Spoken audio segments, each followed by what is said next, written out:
So ఇప్పుడు robotic surgery గురించి మాట్లాడదాము. రోబోటిక్ సర్జరీ అంటే బేసిక్లీ రోబోట్ అసిస్టెడ్ సర్జరీ అంటాం దీన్ని.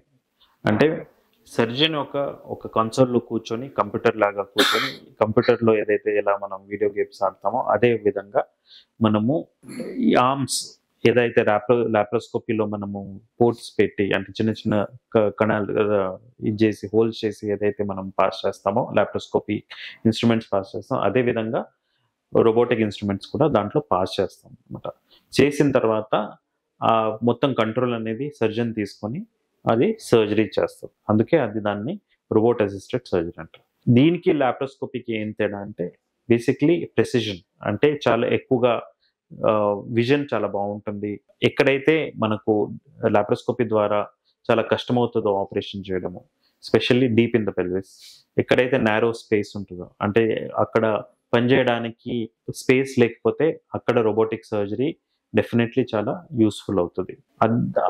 ఎక్కడైతే మనము ఫర్ ఎగ్జాంపుల్ థ్రోట్లో బేసిక్లీ థ్రోట్ని అప్రోచ్ అవ్వాలంటే చాలా టిష్యూస్ కట్ చేయాల్సి వస్తుంది. అందుకే నోట్లో నుంచే ఆ రోబోటిక్ ఇన్స్ట్రుమెంట్స్ పాస్ చేసి ఇలాంటి సర్జరీస్ చేయడం అవకాశం పెరుగుతుంది, బెటర్గా చేయగలుగుతాము. అండ్ చెస్ట్లో కూడా డిఫికల్ట్ సర్జరీస్, ఇప్పుడు ఇంతకుముందు బైపాస్ సర్జరీస్ కూడా ఓపెన్ సర్జరీస్ పెద్ద కట్ ఉండేది, ఇప్పుడు కట్ లేకుండా చిన్న కట్ పెట్టుకొని రోబోటిక్ ద్వారా బైపాస్ సర్జరీస్ కూడా చేస్తున్నారు. కాబట్టి ఈవెన్ క్యాన్సర్ పరంగా కూడా చాలా అడ్వాన్స్మెంట్స్ వచ్చినాయి. దీనివల్ల ఏంటంటే మనము కాంప్లెక్స్ సర్జరీస్ కూడా చాలా ఈజీగా రోబోటిక్ ద్వారా చేయగలం.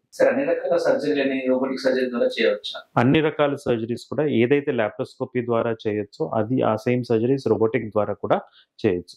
కానీ ఏంటంటే సింపుల్గా ఉండే సర్జరీస్ దానికి రోబోట్ అంటే రోబోట్ కొద్దిగా కాస్ట్ పరంగా చాలా ఎక్కువ కాస్ట్, అంటే 1,00,000-1,50,000 ఎక్కువ పడుతుంది. ఎందుకంటే ఆ రోబోట్కి ఇన్స్ట్రుమెంట్స్ అవన్నీ చాలా కాస్ట్లీ ఇన్స్ట్రుమెంట్స్ ఉన్నాయి. కాబట్టి మనము చేయడానికి చేయొచ్చు, కానీ ఓన్లీ అడ్వాంటేజ్ ఉంటేనే మనము అది రోబోటిక్ ద్వారా చేస్తే మంచిది.